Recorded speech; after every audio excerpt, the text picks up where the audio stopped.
Hey guys, it's Bill Bear here from Linden, Tennessee. Welcome back. Been a while since I've done an update. Not a whole lot exciting to do a video about, unfortunately.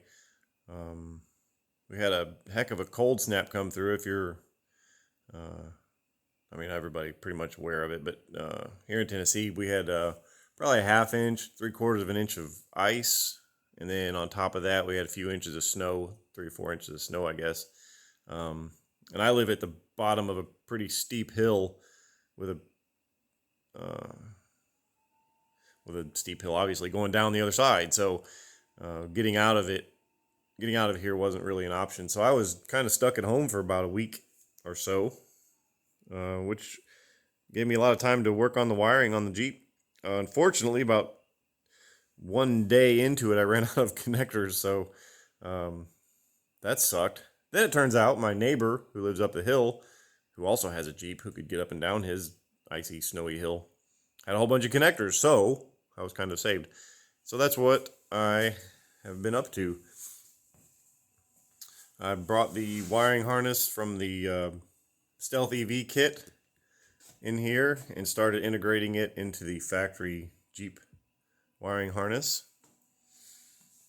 A while back I had all this spread out in the living room and I was reassigning relays and just sort of cut and pasting wires into existing relays, but I needed to take the back off of this factory fuse block again because I needed to write down what I'd done.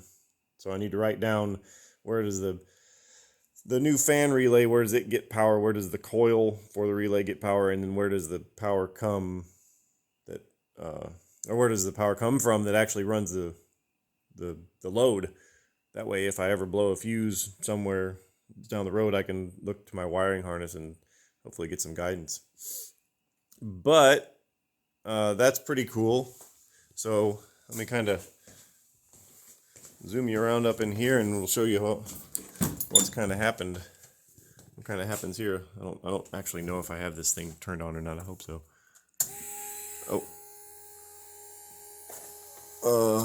No. For some reason, the gauges are not working. I don't know why. Why are the gauges not working? Oh, I know why. Because at some point, I popped the fuse, a 10 amp fuse that's in the glove box, behind the glove box. And I couldn't find what I did with all my extra fuses, so I never replaced it. But anyway, suffice to say, all the lights and the dash and the EVIC display and the speedometer, GPS speedometer, all that stuff works and it lights up, and I'll just show you some other time. Okay, but what's really exciting is it's been Christmas. It was Christmas today. And what did Bill get for Christmas? Oh yeah, first of all, you may notice that the drive unit's not in there anymore.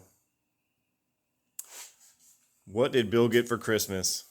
Look at that. That is 16 modules out of a Tesla P90. 90 kilowatt hours worth of battery right there. And that's pretty exciting. And also, if I can get over here without dying,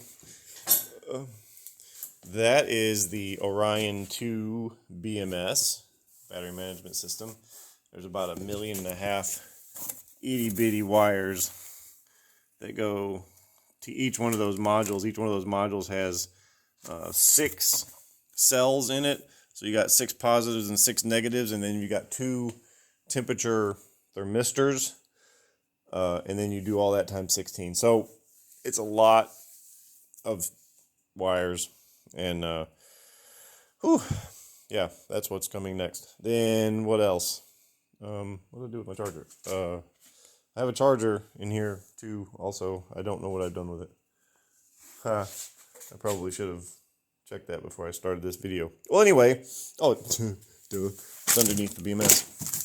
All right, so this is the Stealth has kind of labeled it their own. The StealthEV 6.6 kilowatt charger. It's got a integrated 1,000 or 1,200 watt DCDC converter. That's a lot. That's a whole lot. That's that's like 100 amps, 100 amp, like think of an 100 amp alternator. That's kind of what this dude is. And without,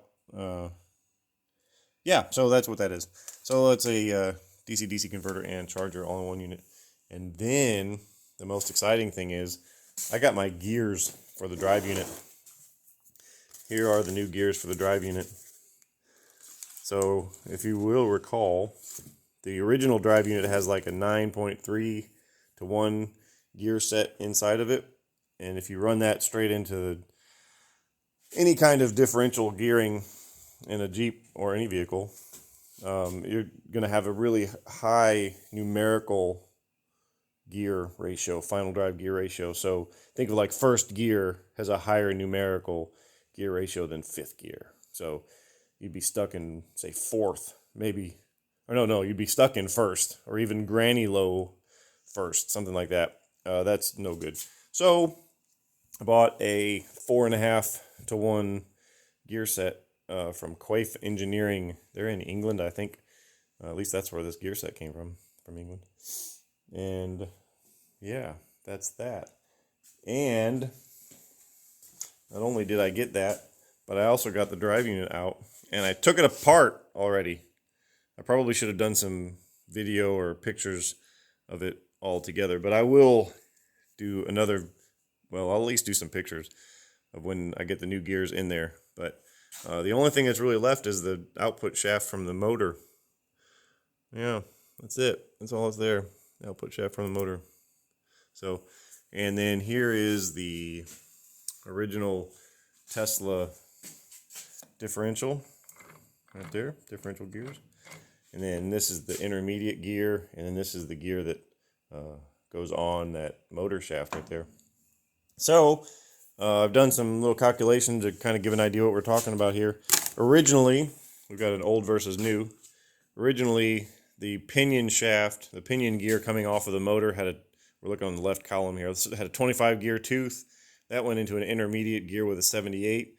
There was a second pinion gear on that intermediate shaft with a 25, and then that goes into the big green gear with a 78. The new gear set has a new pinion gear coming off of the motor with a 42, and that goes into a 61 on the intermediate shaft. Then the pinion on the intermediate shaft again is a 25 going into a 78. If you take the old gear ratios and multiply them together, you get 3.12 and 3.12. You multiply those, if you divide. Anyway, just take my word for it. You end up with a 9.73 to 1, and then the new ones end up with a 4.52 to 1. So that's good. That's what we need. So that's pretty exciting. I was pretty happy with how the drive unit came out. That's the first time that I've actually taken the drive unit out since I sort of finished that third mount that holds the back end of the drive unit up. Some sort of ugly news, or at least not very exciting news. This right here, that's the motor out of my Ranger, out of my little Ranger conversion that I did over 6 years ago, about 6 years and a month ago. I had this thing parked at work. Where I work is in a machine shop on top of a hill, and where I usually park it, it's on the top of the hill. The parking brake on the Ranger has never been worth a darn. So I usually just park on top of a hill or try and find a flat spot to park. Well, this time I parked on not quite the top of the hill. So at some point after I left it in the morning, it decided to roll down the hill and did some billiards off of some trees and ended up in a ditch and ran into a tree, and it bashed the rear end really hard and damaged 3 of the battery boxes, and yeah, pretty much totaled the truck, and that sucks. So I took all the batteries out and took the DC-DC converter out and the charger, and I'll show you the batteries. So there's all the batteries from the Ranger. 90 lithium iron phosphate, 100 amp hour cells. Now, I gotta tell you, man, I'm a big old fan of lithium iron phosphate. They are just super strong. If I'd had this same accident, but with the Ranger having Tesla cells or Leaf cells or something like that, I think it would have gone horribly bad. the back battery box. When the tree hit my bumper bent, and then it smashed into the battery box, and then the battery box smashed into basically these 4 batteries right here. This one took the worst of it. The bumper actually split the aluminum box on the truck, and but it didn't do any damage. I mean, it put a little dent right here where I circled it. I had to circle it, otherwise I wouldn't find it. But all the batteries are perfectly balanced, and they're just fantastic. On one of the other battery boxes that didn't actually get damaged, it got flooded at some time. Rain, or well, it had to have been rain, just got in there, and it basically filled up the battery box all the way up to about right here. So water was splashing all over this and getting onto the contacts, and it corroded the living daylights out of these things. It's kind of a mess. But again, no damage whatsoever, other than, I mean, it just looks like superficial corrosion that, just hit it with some sandpaper, and I think it'll be fine. I don't know what I'm going to do with all this stuff.